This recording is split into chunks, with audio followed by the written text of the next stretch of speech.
especially our youth, women, farmers, OBCs, scheduled castes, and scheduled tribes.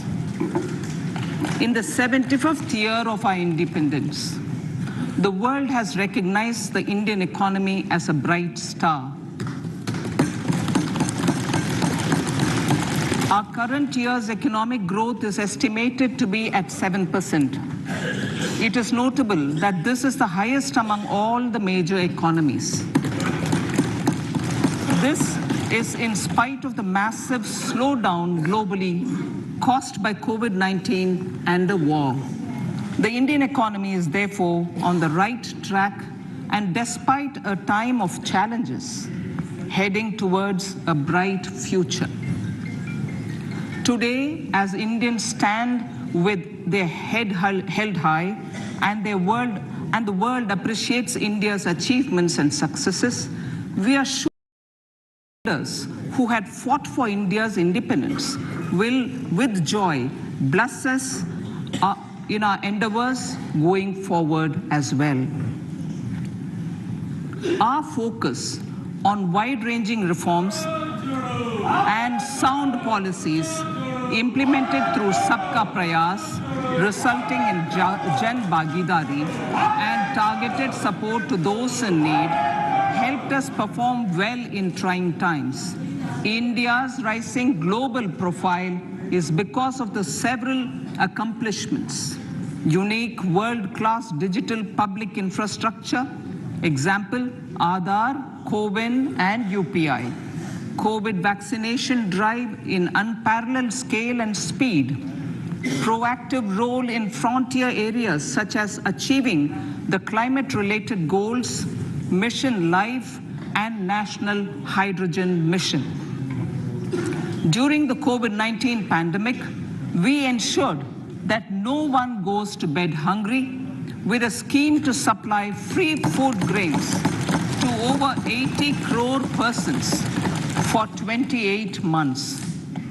Continuing our commitment to ensure food and nutritional security, we are implementing from 1st January 2023 a scheme to supply free food grain to all Antyodaya and priority households for the next 1 year. Under PM Garib Kalyan Anna Yojana, the entire expenditure of about 2 lakh to address global challenges and to facilitate sustainable economic development. The government's efforts since 2014 have ensured for all citizens a better quality of life and life of dignity.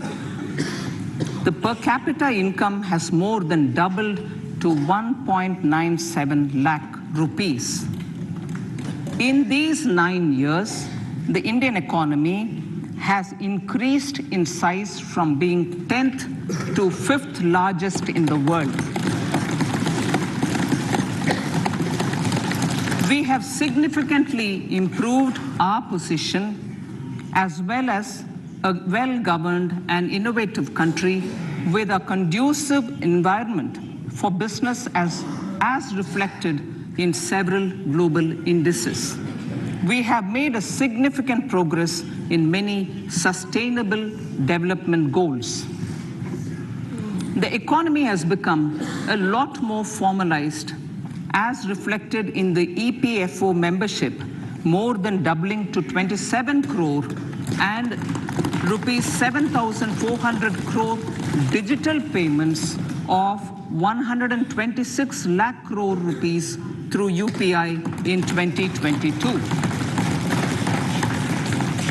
The efficient implementation of many schemes with universalization of targeted benefits has resulted in inclusive development. Some of the schemes are 11.7 crore household toilets under Swachh Bharat mission, which is achieved, 9.6 crore LPG connections under Ujjwala, 220 crore COVID vaccination of 102 crore persons, 47.8 crore PM Jan Dhan bank accounts, insurance cover for 44.6 crore persons under PM Suraksha Bima and PM Jeevan Jyoti Yojana, and cash transfer of 2.2 lakh crores of rupees to 11.4 crore to over 11.4 crore farmers under PM Kisan Samman Nidhi. Our vision for the Amrit Kal includes technology-driven and knowledge-based economy with strong public finances and a robust financial sector. To achieve this, Jan Bhagidari through Sabka Saath, Sabka Prayas is essential. The economic agenda for achieving this vision focuses on three things. First, facilitating ample opportunities for citizens, especially the youth, to fulfill their aspirations. Second, providing strong impetus to growth and job creation. And third, strengthening macroeconomic stability. To service these focus areas in our journey to India at 100, we believe that the following four opportunities can be transformative during Amrit Kal. Economic empowerment of women. Deen Dayal Antyodaya Yojana National Rural Livelihood Mission has achieved remarkable success by mobilizing rural women into 81 lakh self-help groups. We will enable these groups to reach the next stage of economic empowerment through formation of large producer enterprises or collectives, with each having several thousand members and managed professionally. They will be helped with raw materials supply and for better design, quality, branding, and marketing of their products. Through supporting these policies, they will be enabled to scale up their operations to serve the large consumer markets, as has been the case with the several startups growing into unicorns. PM Vishwakarma Kaushal Samman, PM Vikas. For centuries, traditional artisans and craftspeople who work with their hands using tools have brought renown for India. They're generally referred to as Vishwakarma. The art and the handicraft created by them represents the true spirit of Atmanirbhar Bharat. For the first time, a package of assistance for them has been conceptualized. The new scheme will enable them to improve the quality, scale, and reach of their products, integrating them with the MSME value chain. The components of this scheme will include not only financial support, but also access to advanced skill training, knowledge of modern digital techniques, and efficient green technologies, brand promotion, linkage with local and global markets, digital payments, and social security. This will greatly benefit the scheduled castes, scheduled tribes, OBCs, women, and people belonging to the weaker sections. Tourism. The country offers immense attraction for domestic as well as foreign tourists. There is a large potential to be tapped in tourism. The sector holds huge opportunities for jobs and entrepreneurship for youth in particular. Promotion of tourism will be taken up on mission mode with active participation of states, convergence of government programs, and public-private partnerships. Green growth. We are implementing many programs for green fuel, green energy, green farming, green mobility, green buildings, and green equipment, and policies for efficient use of energy across various economic sectors. These green growth efforts help in reducing carbon intensity of the economy and provides for large-scale green job opportunities.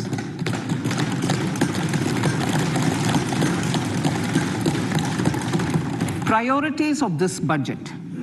The budget adopts the following 7 priorities. They complement each other and act as the Saptarishi guiding us through the Amritkal.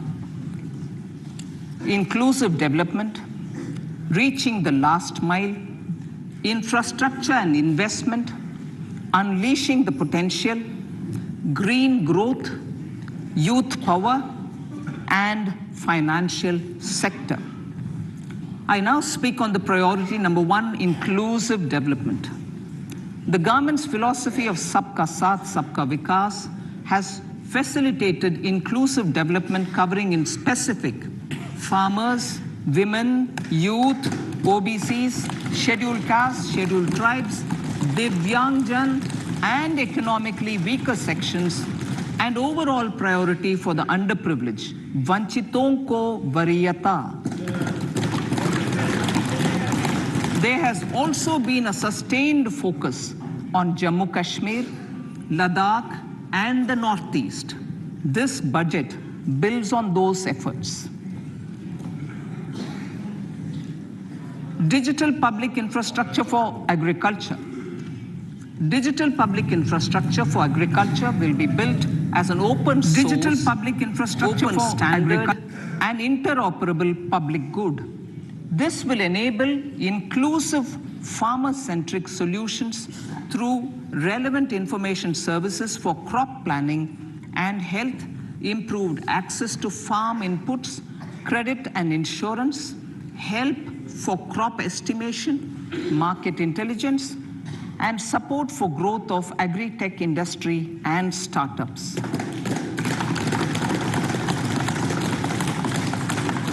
An agriculture accelerator fund. An agriculture accelerator fund will be set up to encourage agri-startups by young entrepreneurs in rural areas. The fund will aim at bringing innovative and affordable solutions for challenges faced by farmers. It will also bring in modern technologies to transform agricultural practices, increase productivity and profitability. To enhance the productivity of extra long staple cotton, we will adopt a cluster-based and value chain approach through public-private partnerships. This will mean collaboration between farmers, state, and industry for input supplies, extension services, and market linkages. We will launch an Atmanirbhar Clean Plant program to boost availability of disease-free, quality planting material for high-value horticultural crops at an outlay of 2,200 crores. Global hub for millets, which are Sri Anna. India is the forefront. India's at the forefront of popularizing millets, whose consumption furthers nutrition, food security, and welfare of farmers, said the Honorable Prime Minister. We are the largest producer and second largest exporter of Sri Anna in the world. We grow several types of Sri Anna, such as Sri Anna Jowar, Sri Anna Ragi, Sri Anna Bajra, Sri Anna Kutu, Ramdana, Kangni, Kutni, Kutki, Kodo, China, and Sama. These have a number of health benefits and have been an integral part of our food for centuries. I acknowledge with pride the huge service done by small farmers in contributing to the health of fellow citizens by growing these Sri Anna. Now, to make India a global hub for Sri Anna, the Indian Institute of Millet Research, ideally Indian Institute of the Sri Anna Research, Hyderabad, will be supported as the center of excellence for sharing best practices, research, and technologies at the international level. The agricultural credit target will be increased to 20 lakh crores with focus on animal husbandry, dairy, and fisheries. We will launch a new sub-scheme of PM Matsya Sampada Yojana, which is an existing scheme, but we'll launch a new sub-scheme with targeted investment of 6,000 crores to further enable activities of fishermen, fish vendors, and micro and small entrepreneurs. So my name is Anish. Improve value chain efficiencies. There I realized that data science is a field which has entrepreneurs. So my name is for Anish. farmers, especially small and marginal farmers and other marginalized sections. The government is promoting cooperative-based economic development model. A new Ministry of Cooperation was formed with a mandate to realize the vision of Sahkar Se Samriddhi. To realize this vision, the government has already initiated computerization of 63,000 primary agricultural credit societies with an investment of 2,516 crores. In consultation with all the stakeholders and the states, model bylaws for PACS were formulated, enabling them to become multi-purpose PACS. A national cooperative database is being prepared for countrywide mapping of cooperative societies. With this backdrop, we will implement a plan to set up massive decentralized storage capacity.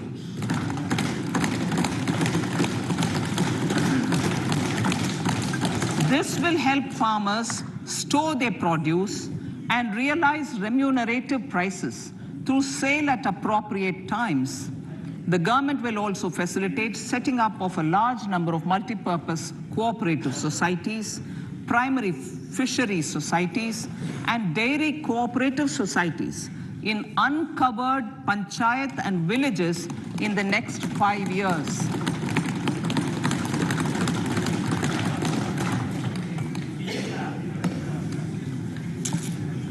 Health, education, and skilling. 157 new nursing colleges will be established in co-location with the existing 157 medical colleges established since 2014. A mission to eliminate sickle cell anemia by 2047 will be launched. It will entail awareness creation, universal screening of 7 crore people in the age group of 0 to 40 years in affected tribal areas, and counseling through collaborative efforts of central ministries and state governments. Facilities in select ICMR labs, Indian Council for Medical Research Labs, will be made available for research by public and private medical college faculty and private sector R&D teams for encouraging collaborative research and innovation. A new program to promote research and innovation in pharmaceuticals will be taken up through centers of excellence. We shall also encourage industry to invest in research and development in specific priority areas. Dedicated multidisciplinary courses for medical devices will be supported in existing institutions to ensure availability of skilled manpower for futuristic medical technologies, high-end manufacturing, and research. Teachers training. Teachers training will be re-envisioned through innovative pedagogy, curriculum transaction, continuous professional development, dipstick surveys, and ICT implementation. The District Institute of Education and Training will be developed as vibrant institutes of excellence for this purpose.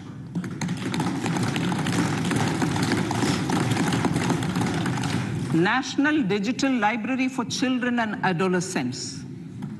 A National Digital Library for Children and Adolescents will be set up for facilitating availability of quality books across geographies, languages, genres, and levels, and device-agnostic accessibility. States will be encouraged to set up physical libraries for them at panchayat and ward levels and provide infrastructure for accessing the National Digital Library resources. Additionally, to build a culture of reading and to make up for pandemic time learning loss, the National Book Trust, the Children's Book Trust, and other sources will be encouraged to provide and replenish non-curricular titles in regional languages and in English to these physical libraries. Collaboration with NGOs that work in literacy will also be a part of this initiative to inculcate financial literacy. Financial sector regulators and organizations will be encouraged to provide age-appropriate to these libraries. Reaching the last mile. Prime Minister Vajpayee's government had formed the Ministry of Tribal Affairs and the Department of Development of Northeast Region to provide a sharper focus to the objective of reaching the last mile. Our government has formed the Ministries of Ayush, Fisheries, Animal Husbandry and Dairying, Skill Development, Jal Shakti, and Cooperation. Building on the success of the Aspirational Districts program, the government has recently launched the Aspirational Blocks program, covering 500 blocks for saturation of essential government services across multiple domains such as health, nutrition, education, agriculture, water resources, financial inclusion, skill development, and basic infrastructure. Manya Speaker, sir, Pradhan Mantri PBTG, which is Primitive Vulnerable Tribal Groups Development Mission, is being launched. To improve socio-economic conditions of the particularly vulnerable tribal groups, the PBTGs as we refer them to, Pradhan Mantri PBTG Development Mission will be launched. This will saturate PBTG families and habitations with basic facilities such as safe housing, clean drinking water and sanitation, improved access to education, health, nutrition, road and telecom connectivity, and sustainable livelihood opportunities. An amount of 15,000 crores will be made available to implement the mission in the next 3 years under the Development Action Plan for the Scheduled Tribes. Ekalavya Model Residential Schools. In the next 3 years, Center will recruit 38,800 teachers and support staff for the 740 Ekalavya Model Residential Schools, which is serving 3.5 lakh tribal students.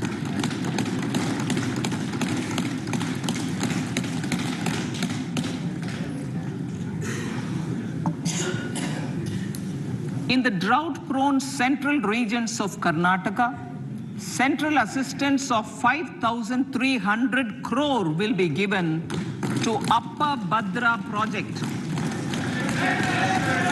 to provide sustainable micro irrigation and filling up of surface tanks for drinking water. PM Awas Yojana. The outlay for PM Awas Yojana is being enhanced by 66% to over 79,000 crores. Bharat Shared Repository of Inscriptions will be set up in a digital epigraphy museum with digitization of 1 lakh ancient inscriptions in the first stage. Support for poor prisoners. For poor persons who are in prisons and unable to afford the penalty or the bail amount, required financial support will be provided. Priority number 3, infrastructure and investment. Investments in infrastructure and productive capacity have a large multiplier impact on growth and employment. After the subdued period of the pandemic, private investments are growing again. The budget takes the lead once again to ramp up the virtuous cycle of investment and job creation. Honorable Speaker, sir, the capital investment outlay is being increased steeply for the 3rd year in a row by 33% to 10 lakh crores, which would be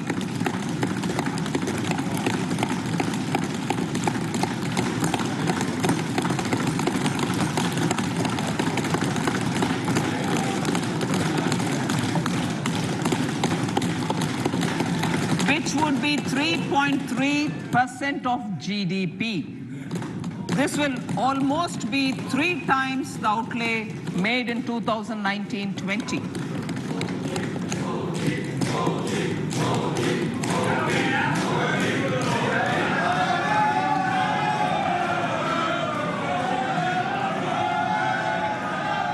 This substantial increase in recent years is central to the government's efforts to enhance growth potential and job creation, crowd in private investments, and provide a cushion against global headwinds. The direct capital investment by the center is complemented by the provision made for creation of capital assets through grants and aids to state. The effective capital expenditure of the center is budgeted at 13.7 lakh crore rupees, which will be 4.5% of GDP. Support to state governments for capital investment.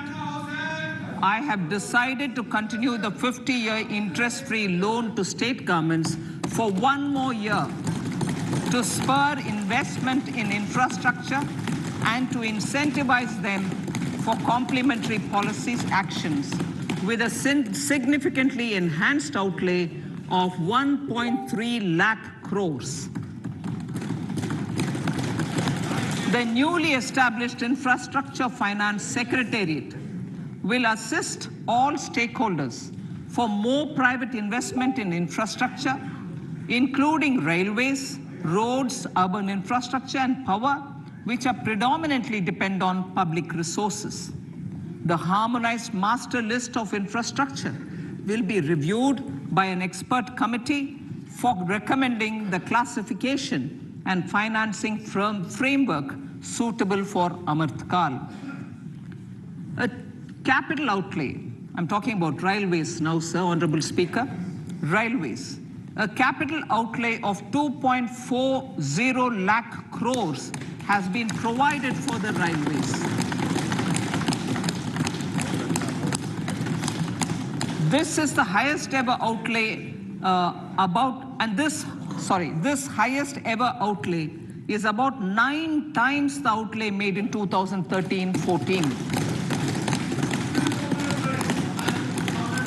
100 critical transport infrastructure projects for last and first mile connectivity for ports, coal, steel, fertilizer, and food grain sectors have been identified.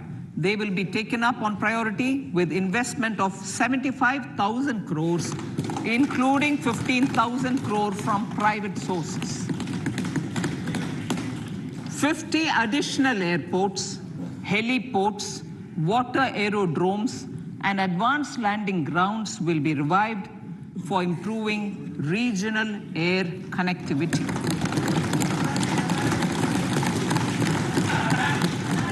Sustainable cities for tomorrow.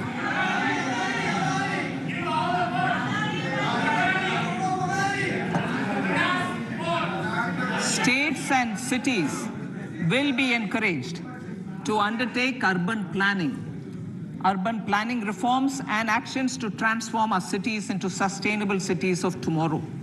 This means efficient use of land resources, adequate resources for urban infrastructure, transit-oriented development, enhanced availability and affordability of urban land, and opportunities for all. Through property tax governance reforms and ring-fencing user charges on urban infrastructure, cities will be incentivized to improve their creditworthiness for municipal bonds. Like the RIDF, an Urban Infrastructure Development Fund will be established through use of priority sector lending shortfall. This will be managed by the National Housing Bank and will be used by public agencies to create urban infrastructure in Tier 2 and Tier 3 cities.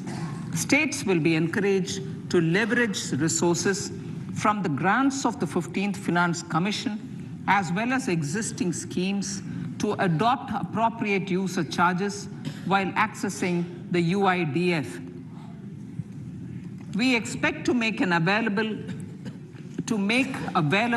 10,000 crore rupees per annum for this purpose. All cities and towns will be enabled for 100% mechanical desludging of septic tanks and sewers to transition from manhole to machine hole mode.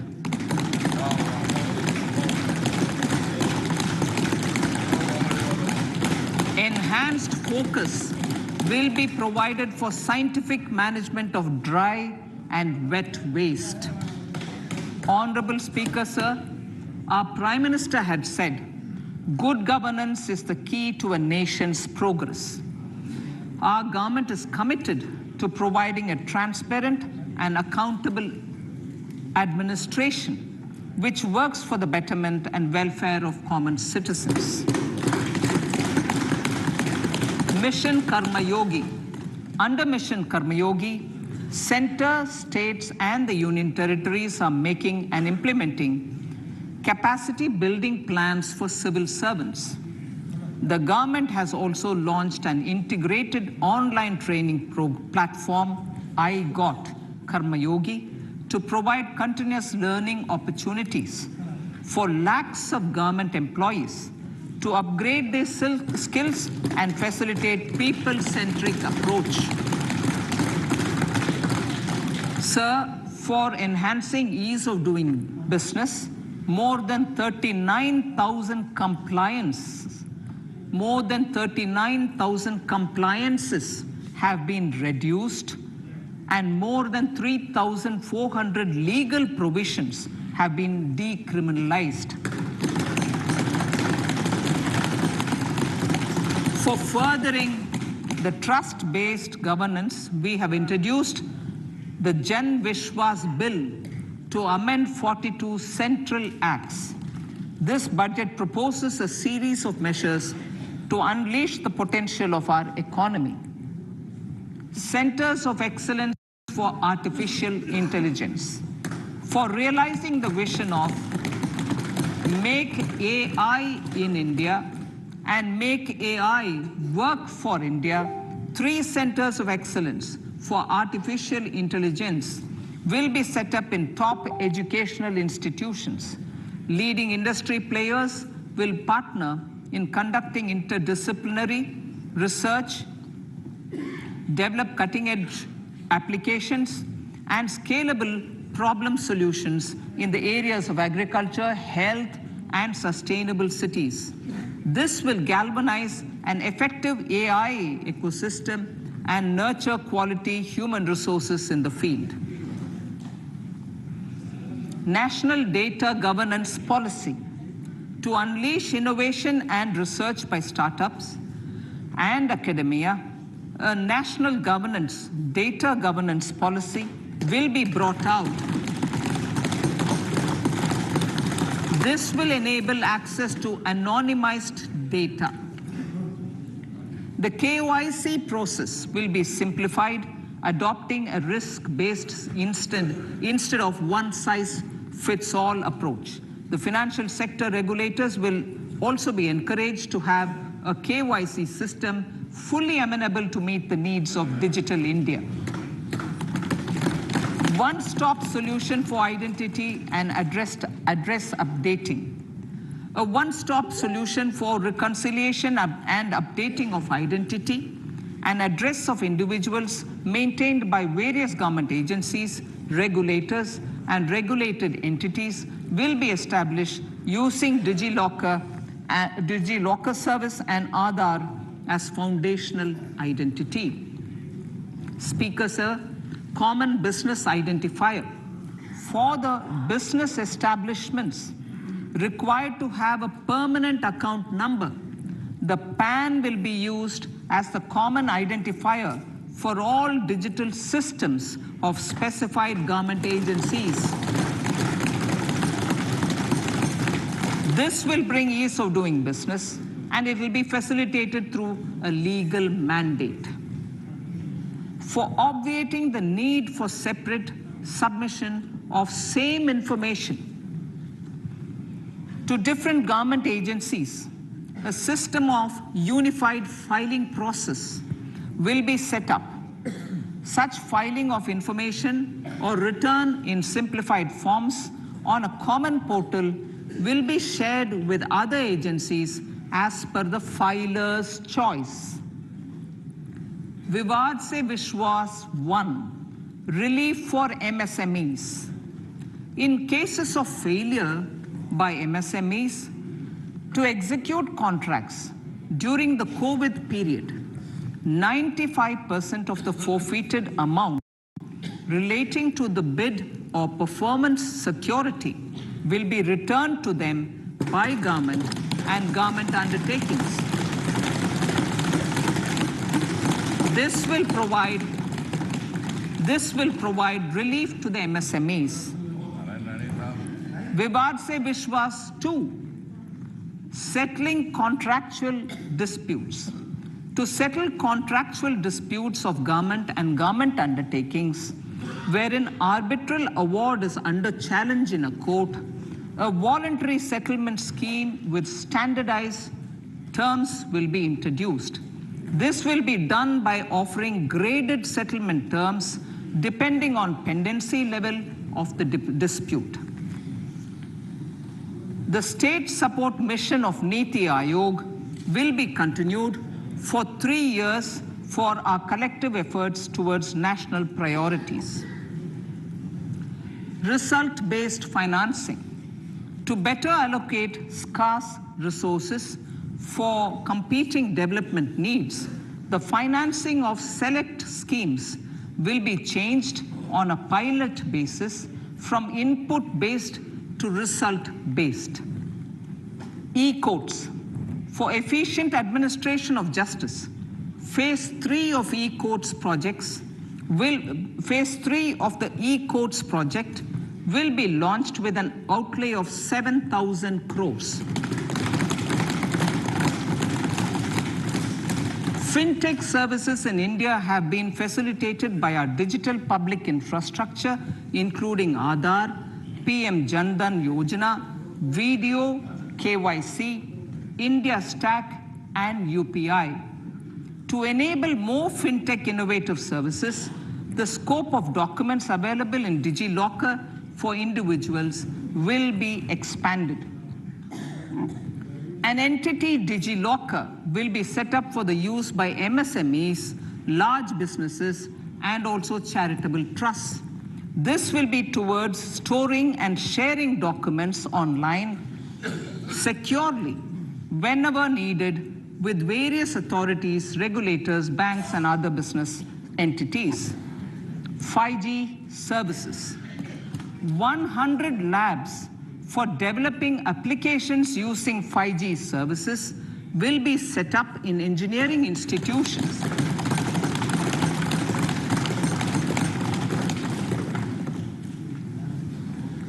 To realize a new range of opportunities, business models, and employment potential.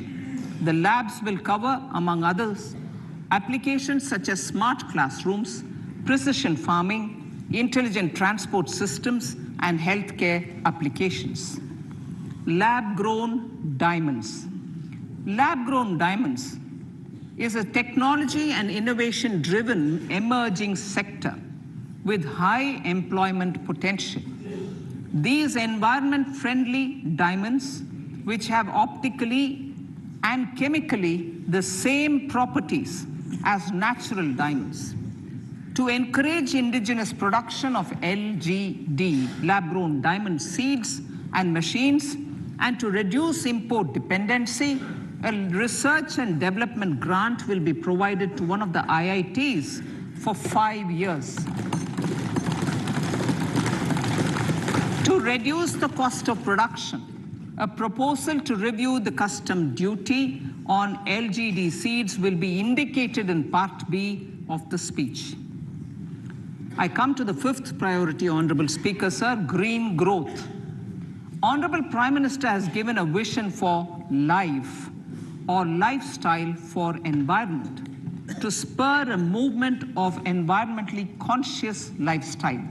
India is moving forward firmly for the Panchamrit, the net zero carbon emission by 2070 to usher in green industrial and economic transition. This budget builds on our focus on green growth. The recently launched National Green Hydrogen Mission, with an outlay of 19,700 crores, will facilitate transition of the economy to low carbon intensity, reduce dependence on fossil fuel imports, and make the country assume technology and market leadership in this sunrise sector. Our target is to reach an annual production of 5 MMT by 2030. Energy transition. This budget provides for 35,000 crores for priority capital investment towards energy transition and net zero objectives and energy security by Ministry of Petroleum and Natural Gas. To steer the economy on sustainable development path, battery energy storage systems with capacity of 4,000 MWh will be supported with viability gap funding. A detailed framework for pumped storage projects will also be formulated. Renewable energy evacuation.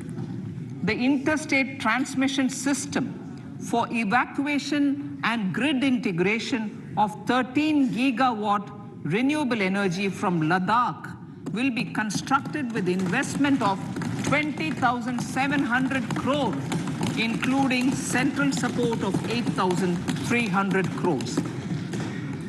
Green credit program. For encouraging behavioral change, a green credit program will be notified under the Environment Protection Act.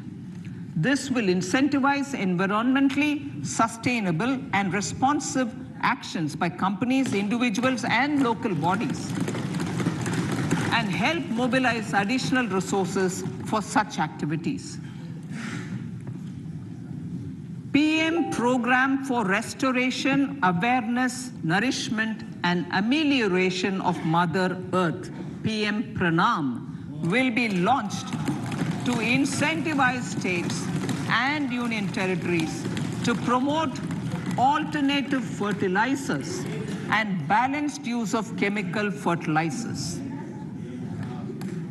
Go Bardhan scheme, 500 new waste to wealth plants under Go Bardhan, galvanizing organic bio-agro resources done. Go Bardhan scheme will be established for promoting circular economy. These will include 200 compressed biogas plants, including 75 plants in urban areas, and 300 community or cluster-based plants at a total investment of 10,000 crores. I will refer to this in Part B also. In due course, a 5% CBG mandate will be introduced for all organizations marketing natural and biogas. For collection of biomass and distribution of biomanure, appropriate fiscal support will also be provided. Bharatiya Prakritik Kheti Bio Input Resource Centers. Over the next 3 years, we will facilitate 1 crore farmers to adopt natural farming. For this, Honorable Speaker, 10,000 bio input resource centers will be set up, creating a national level distributed micro fertilizer and pesticide manufacturing network. Mishti.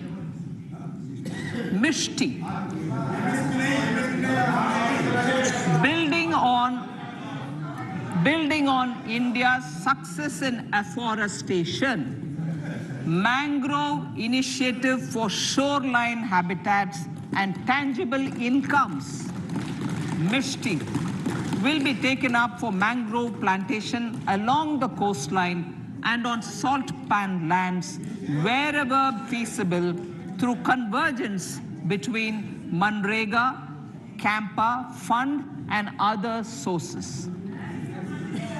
Amrit Dharohar. Wetlands are vital ecosystems which sustain biological diversity. In his latest Man Ki Baat, the Prime Minister said, now, I quote, now the total number of Ramsar sites in our country has increased to 75, whereas before 2014, there were only 26, unquote. Local communities have always been at the forefront of conservation efforts. The government will promote their unique conservation values through Amrit Dharohar, a scheme that will be implemented over the next 3 years to encourage optimal use of wetlands and enhance biodiversity, carbon stock, ecotourism opportunities, and income generation for local communities. Coastal shipping. Coastal shipping will be promoted as the energy efficient and lower cost mode of transport, both of passengers and freight, through PPP mode with viability gap funding. Vehicle replacement. Vehicle replacement is an important continuing policy, replacing the old political,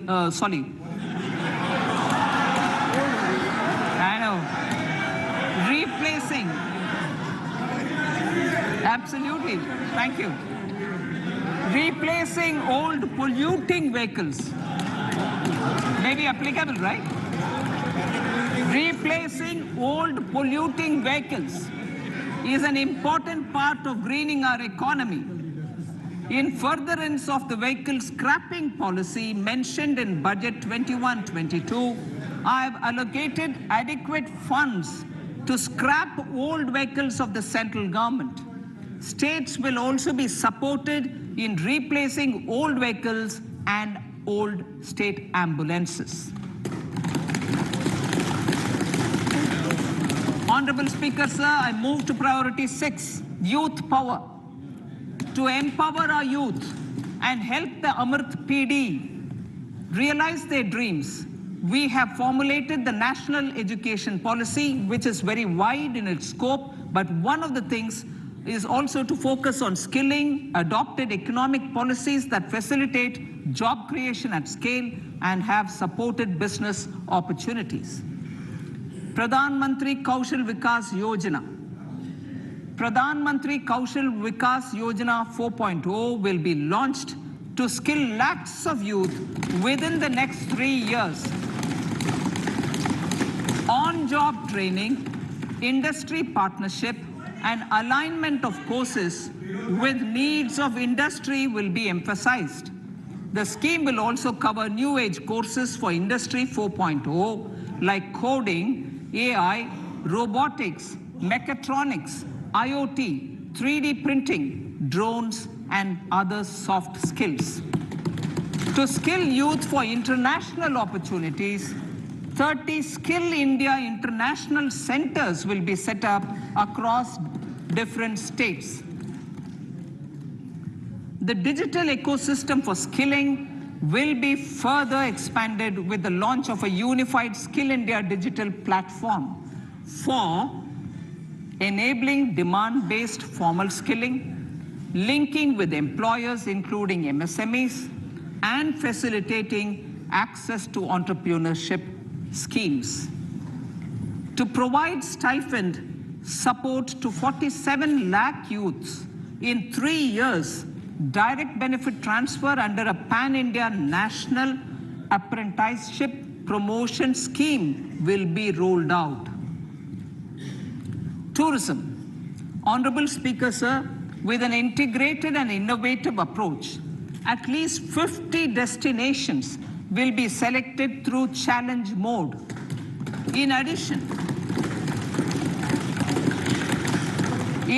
to aspects such as physical connectivity, virtual connectivity, tourist guides, high standards for food streets, and tourist security, all the relevant aspects would be made available on an app to enhance tourist experience.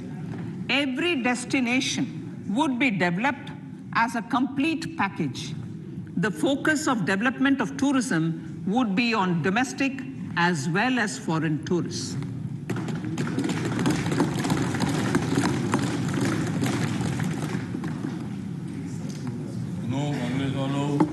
Sector-specific skilling and entrepreneurship development will be dovetailed to achieve the objectives of Dekho Apna Desh initiative. This was launched as an appeal by the Honorable Prime Minister to the middle class to prefer domestic tourism over international tourism. The integrated development of theme-based tourist circuits, the Swadesh Darshan scheme, was also launched. Under the Vibrant Villages development program, of theme-based tourism infrastructure, and amenities will be facilitated was also in border villages. Under the Vibrant Villages program, unity infrastructure, and amenities. States will be encouraged to set up a unity mall in their state capital or most prominent tourism center or the financial capital for promotion and sale of their one district, one product and GI products and other handicraft products, and for providing space for such products of all other states as well. Sir, priority number 7, financial sector. Our reforms in the financial sector and innovative use of technology have led to financial inclusion at scale, better and faster service delivery, ease of access to credit, and participation in financial markets. This budget proposes to further these measures. Credit guarantee for MSMEs. Last year, I proposed revamping of the credit guarantee scheme for the MSMEs. I am happy to announce that the revamped scheme will take effect from 1st April 2023 through infusion of 9,000 crores in the corpus.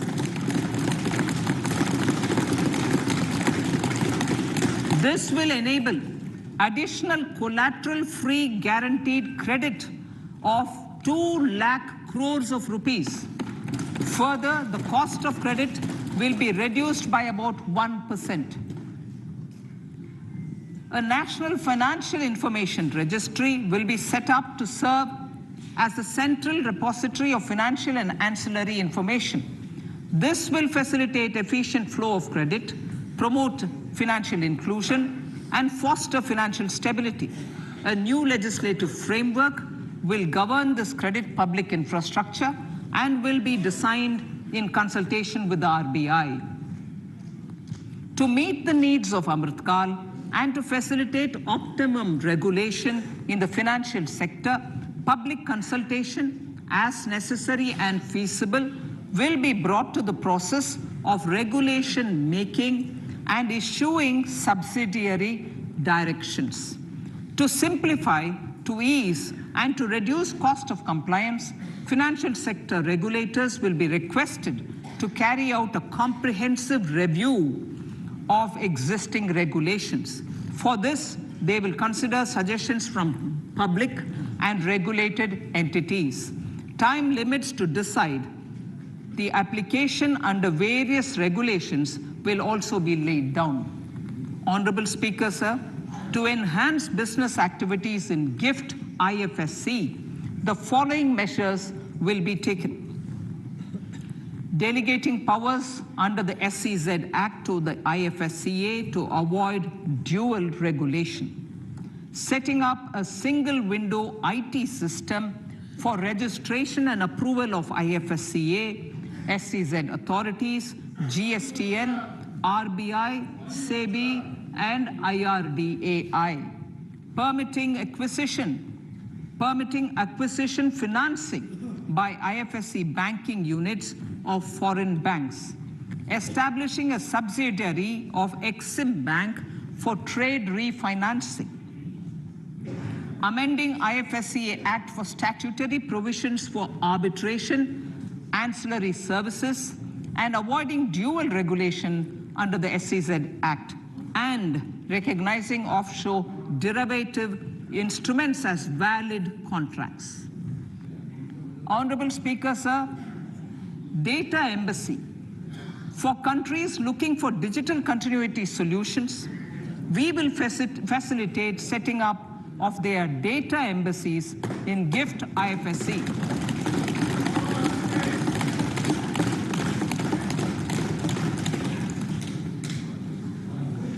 Improving governance and investor protection in banking sector. To improve bank governance and enhance investors' protection, certain amendments to the Banking Regulation Act, the Banking Companies Act, and the Reserve Bank of India Act are being proposed. Capacity building in securities market. Honorable Speaker, sir, to build capacity of functionaries and professionals in the securities market, SEBI will be empowered to develop, regulate, maintain, and enforce norms and standards for education in the National Institute of Securities Markets and to recognize award of degrees, diplomas, and certificates. A central processing center will be set up for faster response to companies through centralized handling of various forms filed with field officers under the Companies Act. Reclaiming of shares and dividends. For investors to reclaim unclaimed shares and unpaid dividends from the Investor Education and Protection Fund Authority with ease, from the Investor Education and Protection Fund Authority with ease, an integrated IT portal will be established. Digital payments continue to find wide acceptance. In 2022, they show an increase of 76% in transaction and 91% in value. Fiscal support for this digital public infrastructure will continue in 2023-2024. Azadi Ka Amrit Mahotsav, Mahila Samman Bachat Patra. For commemorating Azadi Ka Amrit Mahotsav, a one-time new small savings scheme, Mahila Samman Savings Patra or Savings Certificate, Mahila Samman Savings Certificate will be made available for a 2-year period up to March 2025. This will offer deposit facility up to 2 lakh in the name of a woman or girls for a tenure of 2 years at fixed interest rate of 7.5% with partial withdrawal option. Senior citizens. The maximum deposit limit for senior citizens savings scheme will be enhanced from 15 lakh to 30 lakhs of rupees. The maximum deposit limit for monthly income account scheme will be enhanced from 4.5 lakh to 9 lakh for single account and from 9 lakh to 15 lakh for joint account. Honorable Speaker, sir, fiscal management. 50 years interest-free loan to states. The entire 50-year loan to states has to be spent on capital expenditure within 2023-24.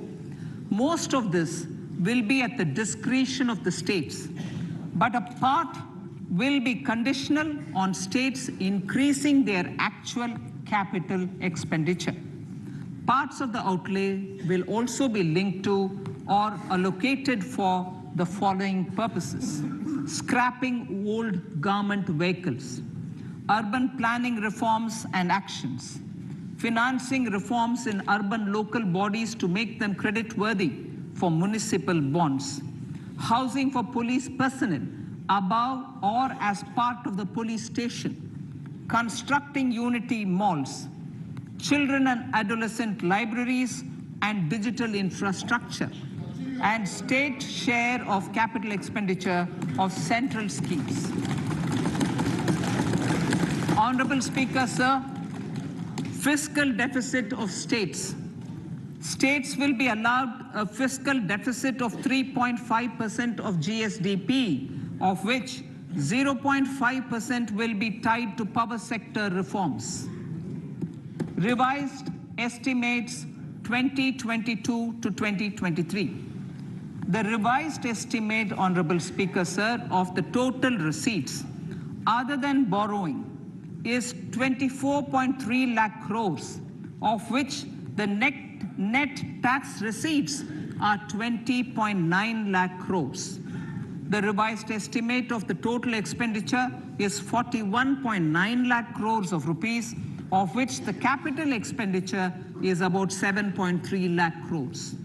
The revised estimate of the fiscal deficit is 6.4% of GDP, adhering to the budget estimate. So budget estimates of 2023-24. Coming to 2023-24, the total receipts other than borrowings and the total expenditure are estimated at 27.2 lakh crores and 45 lakh crores respectively. The net tax receipts are estimated at 23.3 lakh crores. The fiscal deficit is estimated to be 5.9% of the GDP. In my budget speech for 21-22, I had announced that we plan to continue the path of fiscal consolidation, reaching a fiscal deficit of below 4.5% by 2025-26, with a fairly steady decline over the period. We have adhered to this path, and I reiterate my intention to bring the fiscal deficit below 4.5% of GDP by 2025-26. To finance the fiscal deficit in 2023-24, the net market borrowings from dated securities are estimated at 11.8 lakh crores. The balance financing is expected to come from small savings and other sources. The gross market borrowings are estimated at 15.43 lakh crores of rupees. Honorable Speaker, sir, I now move to Part B.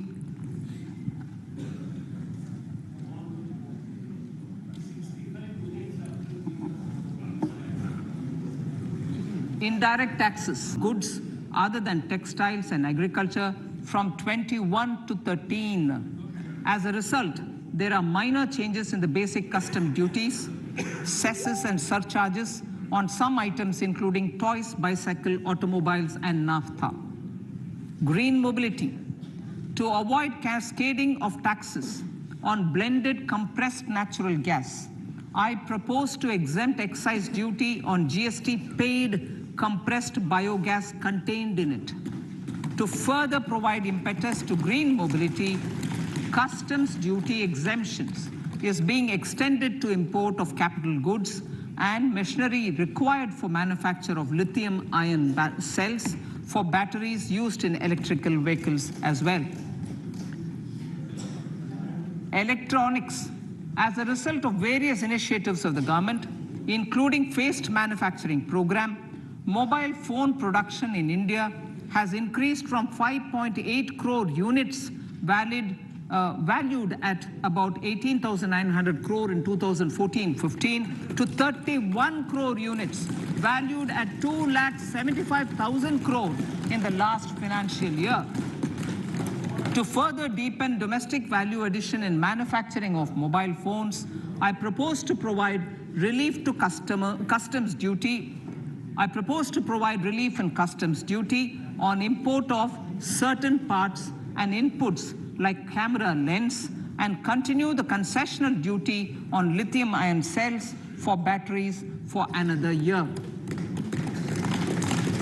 Similarly, to promote value addition in manufacture of televisions, I propose to reduce the basic customs duty on parts of open cells of TV panels to 2.5%.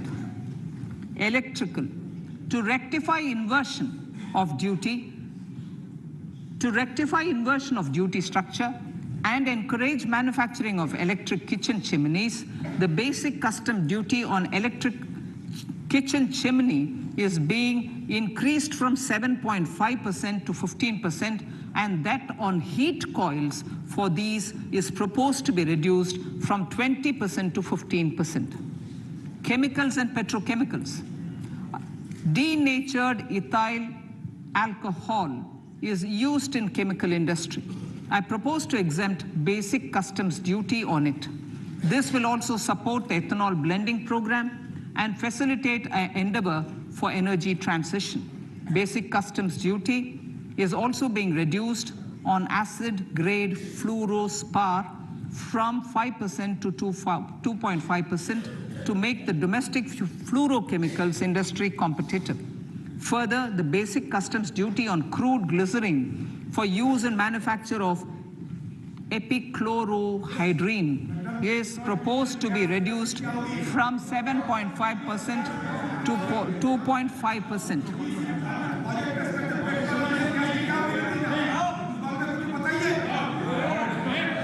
Marine products. In the last financial year, marine products recorded the highest export growth, benefiting farmers in the coastal states of the country. To further enhance the export competitiveness of marine products, particularly shrimps, duty is being reduced on key inputs for domestic manufacture of shrimp feed. India is a global leader, as I said in Part A, in cutting and polishing of natural diamonds, contributing about 3/4 of the global turnover by value.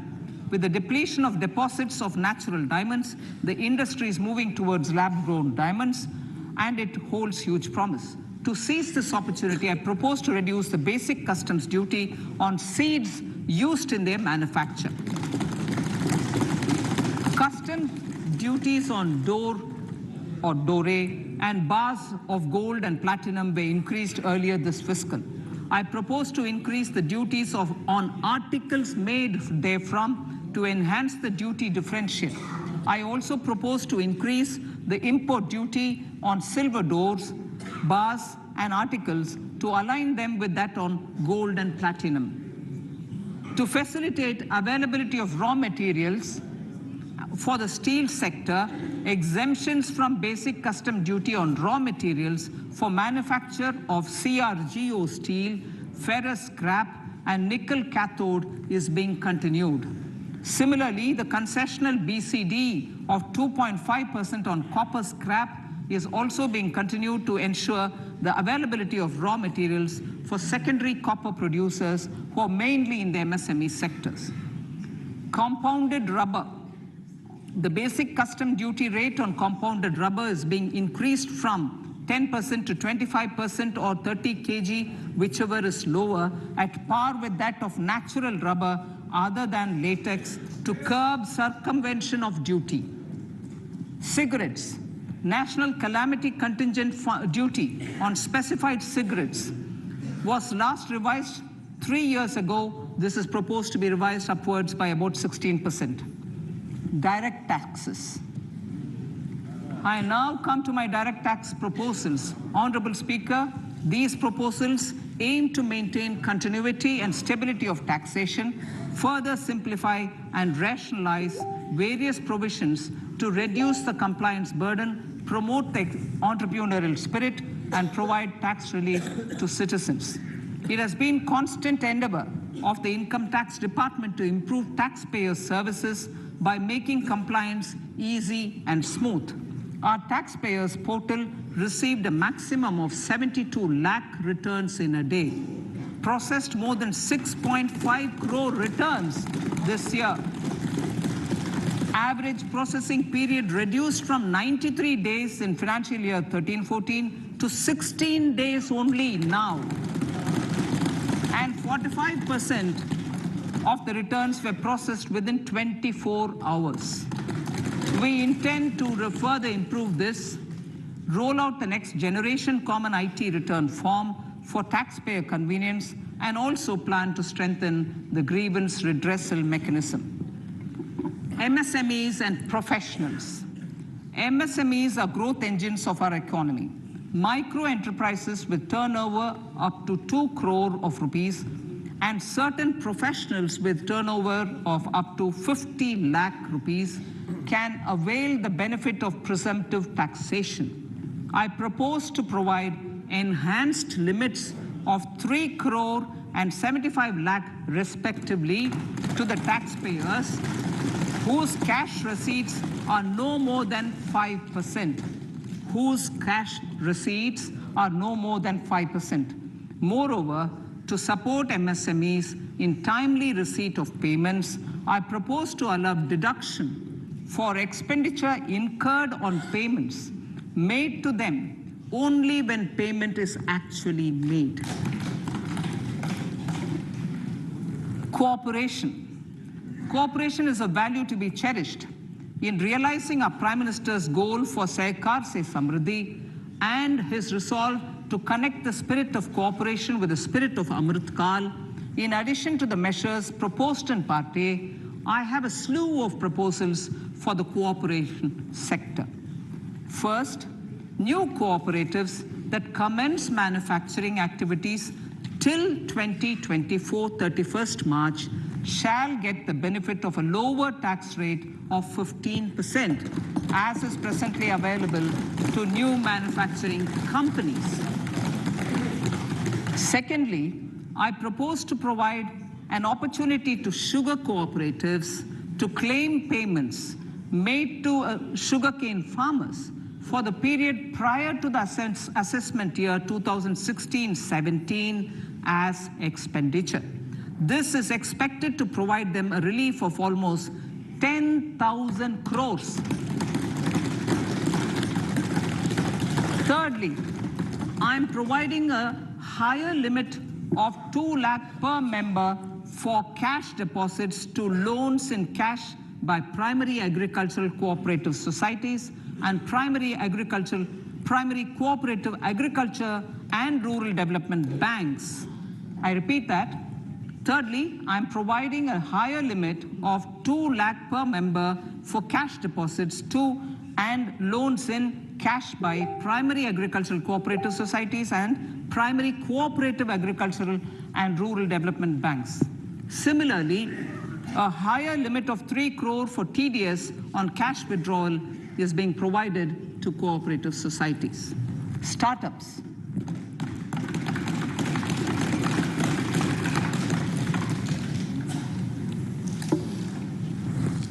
Entrepreneurship is vital for a country's economic development. We have taken a number of measures for startups and they have borne results.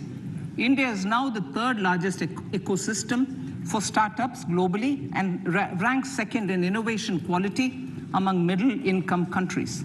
I propose to extend the date of incorporation for income tax benefits to startups from 31/3/2023 to 31/3/2024. I further propose to provide the benefit of carry forward of losses on change of shareholding of startups from 7 years of incorporation to 10 years.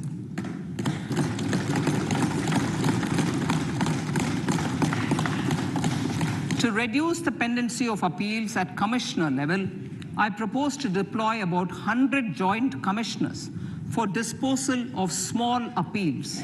We shall also be more selective in taking up cases for scrutiny of returns already received this year. Better targeting of tax concessions. For better targeting of tax concessions and exemptions, I propose to cap deduction from capital gains on investment in residential house under Section 54 and Section 54F to 10 crores. Another proposal with similar intent is to limit income tax exemption from proceeds of insurance policies with very high value. Rationalization. Honorable Speaker, sir, there are a number of proposals relating to rationalization and simplification. Income of authorities, boards, and commissions set up by statutes of union or state for the purpose of housing, development of cities, towns, and villages, and regulating and developing an activity or matter is proposed to be exempted from income tax. Other major measures in this direction are removing the minimum threshold of 10,000 for TDS and clarifying taxability relating to online gaming. Not treating conversion of gold into electronic gold receipts and vice versa as capital gains. Reducing the TDS rate from 30% to 20% on taxable portion of EPF withdrawals in non-PAN cases and taxation on income for market-linked debentures. Other major proposals in the finance bill relate to the following. Extension of period of tax benefits to funds relocating to IFSC, GIFT City till 31/3/2025. Decriminalization under Section 276A of the Income Tax Act, allowing carry forward of losses on strategic disinvestment, including that of IDBI Bank, and providing EEE status to Agnivir Fund. Personal income tax.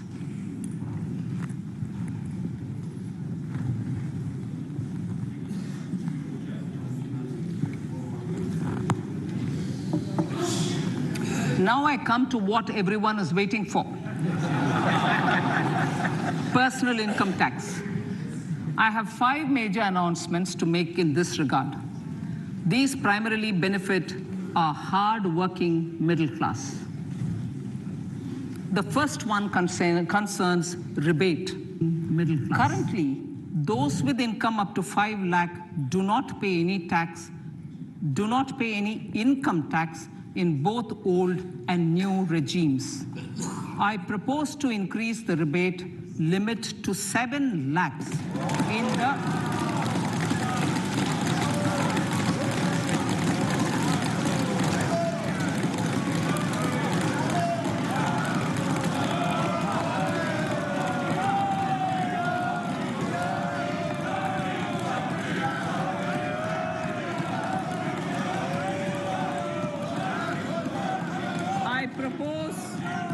I propose to increase the rebate limit to 7 lakh in the new tax regime. Thus, persons in the new tax regime with income up to 7 lakhs will not have to pay any tax at all. The second proposal relates to middle-class individuals. I had introduced in the year 2020 the new personal income tax regime with 6 income slabs starting from 2.5 lakh.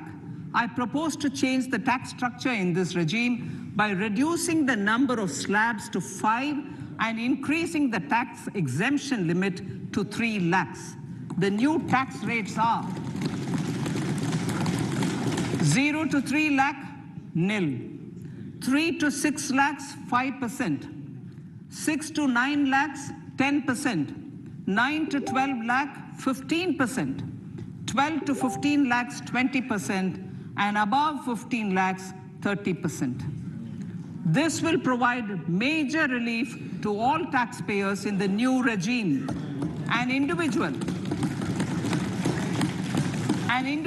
with an annual income of 9 lakhs will be required to pay only 45,000 rupees. This is only 5% of his or her income. It is a reduction of 25% on what he or she is required to pay now.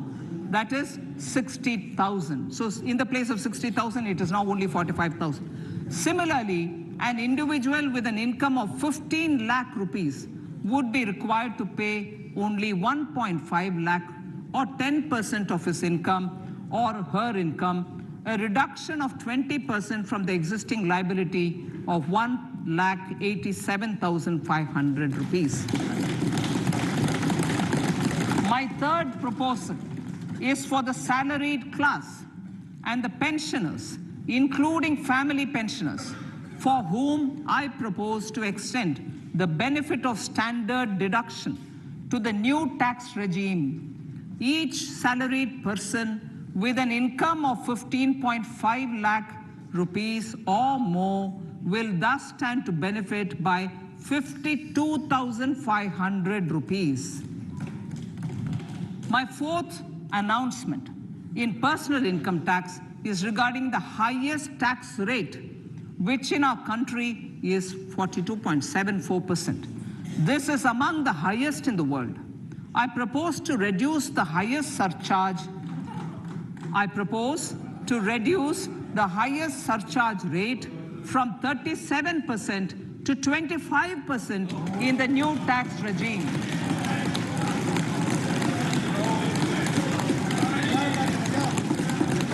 This would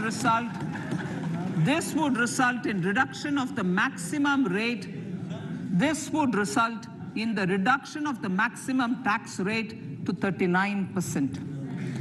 Lastly, the limit of 3 lakh rupees for tax exemption on leave encashment on retirement of non-government salaried employees was last fixed in the year 2002, when the highest basic pay in the government was only 30,000 rupees per month. In line with the increase in the government salaries, I am proposing to increase this limit to 25 lakh rupees.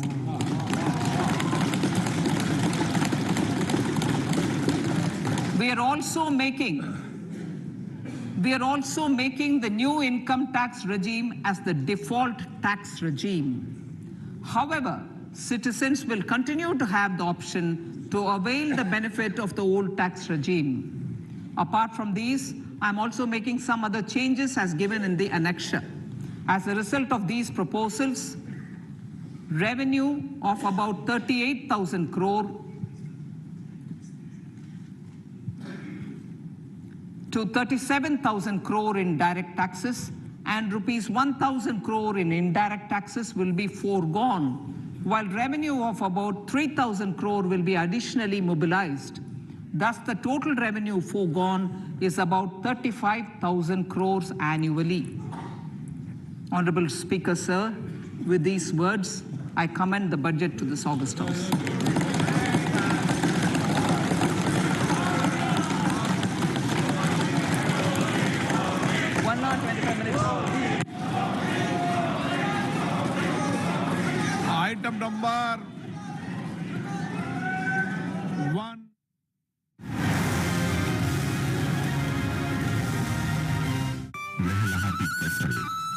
पूरे खेत खलिहान, हर किसान का बस यही अरमान। लेकिन कभी बारिश, कभी बिजली, कभी ओला, कभी सूखा। भैया खेती में तो जोखिम रहता ही है, अब क्या करें। अब प्रकृति का कोनो उपाय है का? प्रकृति का तो नहीं, मगर नुकसान का उपाय है। अच्छा, हाँ, AIC से फसल बीमा। Mahatma Gandhi on his 75th death anniversary.